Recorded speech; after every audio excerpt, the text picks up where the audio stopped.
اب میں دعوت خطاب کے لیے دعوت دیتا ہوں حکیم ابن حکیم محمد شریف دنیا پوری کے فرزند ارجمند حکیم خالد محمود صاحب کو آپ دنیا پوری۔ السلام علیکم ورحمۃ اللہ وبرکاتہ۔ بسم اللہ الرحمن الرحیم۔ پروگرام ماشاءاللہ سے میں مشکور ہوں برادرم بزرگوارم حکیم محمد رفیق شاہین صاحب کا کہ انہوں نے بہت تھوڑے عرصے میں دوسری بار ہم سب کو اکٹھا کر دیا۔ ہمارا پہلا پروگرام الیکشن مہم کے سلسلے میں تھا، اس وقت بھی برادرم رفیق شاہین صاحب نے سب دوستوں کو ایک جگہ پہ اپنے مطلب پہ خصوصی پروگرام کے لیے اکٹھا کیا اور الحمدللہ سے اس سے ہم نے بہت فائدہ اٹھایا۔ میں مشکور ہوں پوری تنظیم کا، ثناء اللہ صاحب، باقی دوست ماشاءاللہ سے بہت ایکٹیولی کام کر رہے ہیں۔ ہمیں ایسے ہی جذبے والے نوجوانوں کی ضرورت ہے جو اس کام کو آگے بڑھا سکیں۔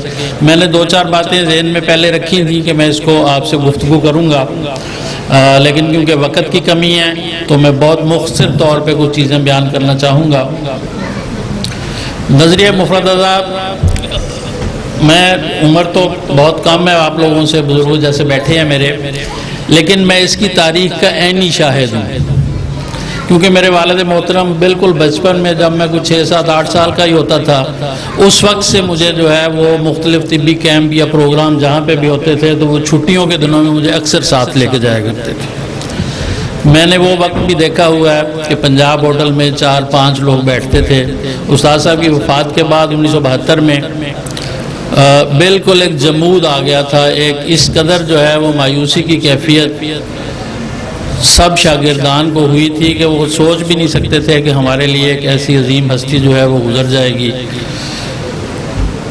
2 سال بعد جناب حکیم دلاور علی بھلی صاحب، حکیم محمد صدیق شاہین صاحب، یاسین چاولہ صاحب، غلام رسول بھٹا صاحب اور میرے والد صاحب نے مل کے ایک دوبارہ اس تنظیم کو اکٹھا کرنا شروع کیا، دوبارہ اس کو معاملات چلائے گئے، اور اس وقت میں 1975 سے لے کے جو 1987 کا میرے والد صاحب کی وفات تک کا وقت ہے، اگر لوگ اس وقت سے واقف ہوں تو جس مشقت محنت سے انہوں نے پورے ملک میں طبی دورے کیے اور تحریک تجدید طب اور نظریہ مفردہ کی ترویج و ترقی کے لیے کام کیا، وہ ایک یادگار ہے، ایک تاریخ کا حصہ ہے، جو لوگ جانتے ہیں انہیں سب معلوم ہے۔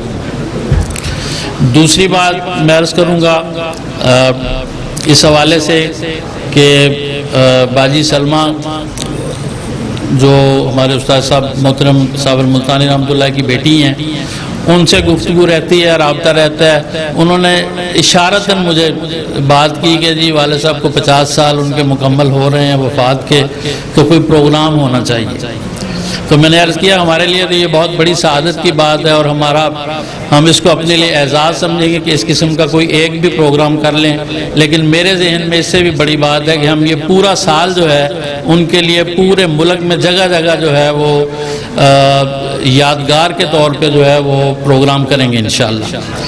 اس سلسلے میں وہ ترتیب دے دی گئی تھی۔ پہلا ہی پروگرام جناب محترم حکیم ظفر اللہ مالوی صاحب کے ہاں، ان کا اپنا جو ششماہی پروگرام ہوتا ہے، ان کو میں نے درخواست کی، انہوں نے مہربانی فرمائی اور اپنے پروگرام کو یوم صابر کے نام سے جو ہے وہ منعقد کیا گیا، اور وہ انتہائی بہت شاندار پروگرام تھا۔ ساتھ ہی گجرانوالہ میں حکیم رفیق چشتی صاحب نے جو پروگرام منعقد کیا وہ بھی بہت اچھا پروگرام تھا۔ میں اپنی مصروفیت کی وجہ سے نہیں آ سکتا، میرا ارادہ تھا میں ضرور آتا۔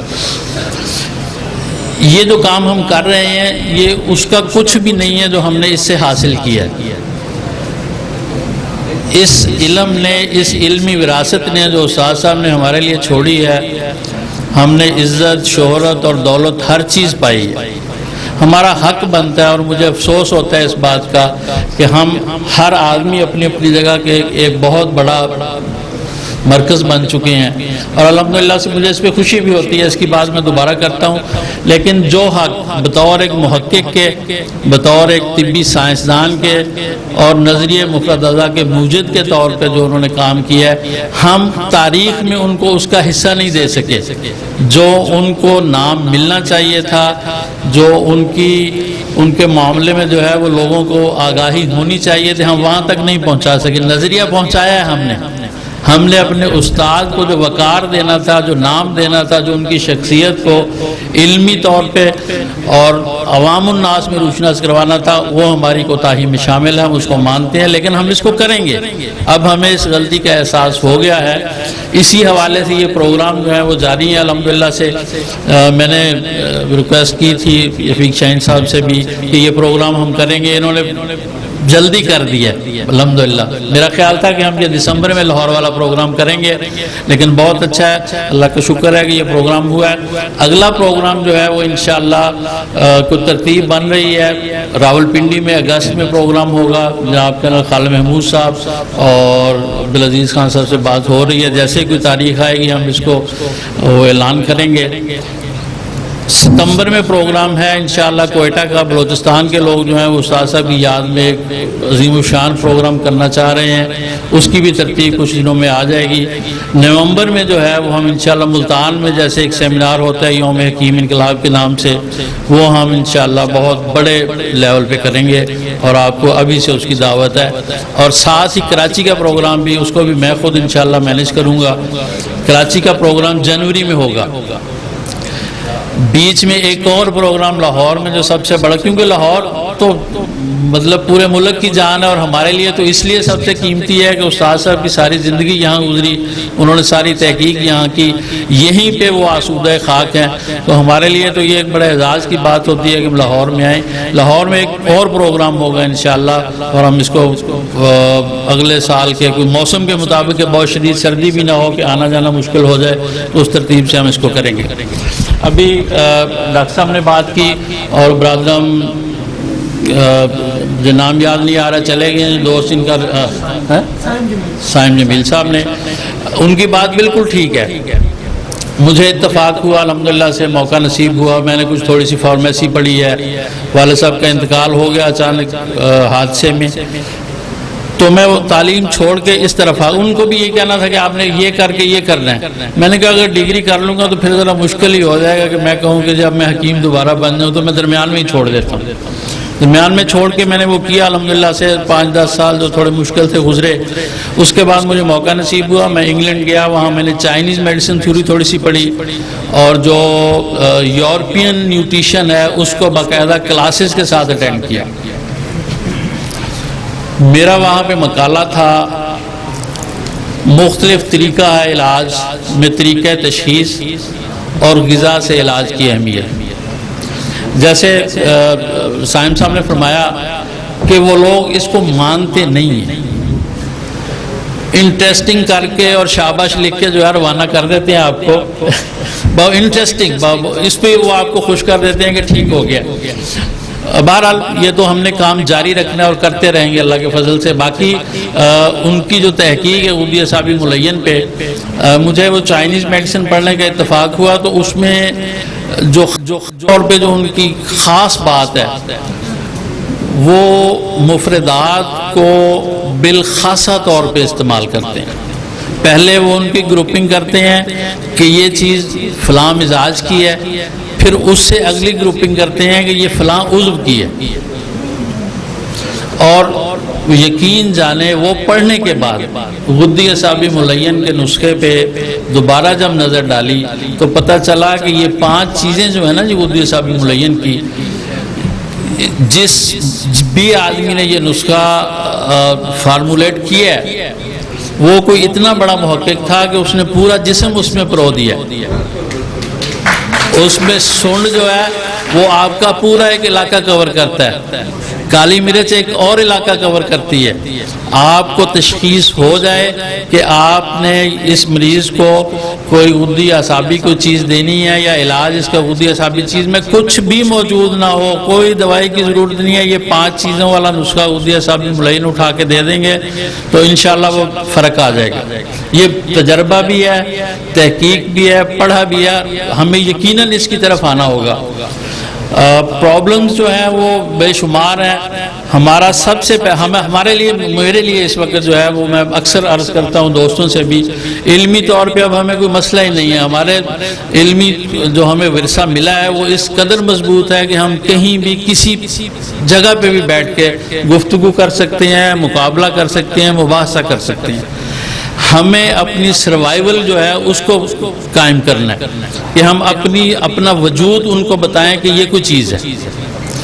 اس کے لیے ہمیں تھوڑا سا سوشل ہونا پڑے گا. ہم حکمہ آپس میں ملتے ہیں, بڑے شوق سے ملتے ہیں, نسخے بھی آپس میں ایکسچینج کر لیتے ہیں, لیکن ہمیں تھوڑا سا سوشل ہونا پڑے گا. جو ہمارے دوست اس شعبے میں نہیں ہیں ہمیں ان کی خدمات بھی لینی پڑیں گی کہ ہمارا مقصد جو ہے وہ کاروبار کوئی نہیں ہے, ہم مخلوق کی خدمت چاہتے ہیں تو ہم سے خدمت تو قبول کریں نا جی. تو میں اسی پہ عرض کرتا ہوں, میری پروگرام تھا, میں نے باجی کو ریکویسٹ کی تھی بھائی سلمہ علی خان صاحبہ کو, تو انہوں نے کہا کہ میں کوئی طبیعت ٹھیک نہیں ہے بہن کی, تو اس وجہ سے میرا آنا ممکن نہیں ہے. میں نے کہا جی پھر مہربانی کریں کوئی ہمارے لیے کوئی پیغام ہی آج دے دیں آج کے لیے. تو ان کا پیغام جو ہے وہ میں آپ کے لیے پڑھ کے سناتا ہوں تاکہ ان کی بھی وہ موجودگی ہم میں شامل ہو جائے. انہوں نے لکھا ہے کہ السلام علیکم, آج کی یہ محفل میرے لیے اپنے بچپن کے معصوم زمانے, والد محترم کی شفقت آمیز تربیت اور بہت سے مسکراتے اور اداس لمحوں کو بھی ساتھ سمیٹ لائی ہے. میرے والد کہا کرتے تھے, صابر ملتانی رحمۃ اللہ علیہ فرماتے تھے, یہ ان کی بیٹی کہہ رہی ہیں کہ میرے والد کہا کرتے تھے جب تک میں زندہ ہوں تمہیں دنیا کے کسی مسئلے پر پریشان ہونے کی ضرورت نہیں. ان کی یہ بات میرے لیے ہمیشہ سکون و اطمینان کا باعث ہوا کرتی. اگرچہ موت ایک تلخ حقیقت ہے, لیکن ابا جی کے حوالے سے ایسا سوچنا میرے تصور سے بھی بعید تھا. یہ کوئی عجیب بات نہیں, یقیناً ہر اولاد کے احساسات اور جذبات اسی نوعیت کے ہوا کرتے ہیں. میرے والد کو گزرے 50 برس بیت چکے, ان کے ساتھی اور بیشتر شاگرد آج موجود نہیں, لیکن اگلی نسلوں نے والد محترم کے علم کو محفوظ رکھا ہے اور اس میں اپنے تجربات کو بھی شامل کیا ہے. اس خدمت خلق کے قافلہ سالار بدلتے رہے اور یہ سفر بدلتے رہے ہیں اور یہ سفر رواں دواں ہے. قانون مفردات کے حوالے سے صحت و تندرستی کی مہم جاری ہے. اس کی حقیقی کامیابی کی ذمہ داری آپ سب کے کندھوں پر ہے. مجھے امید واسق ہے کہ ہمارے اطباء حضرات اپنی تمام تر صلاحیتوں کو بروئے کار لاتے ہوئے اس مشن کو خلوص جی وہ پیغام تھوڑا سا اس مشن کو جاری رکھیں گے اور اس منزل تک پہنچنے کے لیے اپنی ذمہ داری ادا کریں گے. میں آپ سب کی شکر گزار ہوں کہ آپ نے میرے والد صاحب کی یاد میں پروگرام جو ہے وہ ترتیب دیا. بہت شکریہ. میں جو ہے ایک بات بڑی معقول تھی, لمبی ہو جائے گی, میں اس کو کرنا نہیں چاہتا, پھر اس کو اگلے پروگرام میں کریں گے انشاءاللہ. یار زندہ صحبت باقی انشاءاللہ. السلام علیکم ورحمۃ اللہ وبرکاتہ.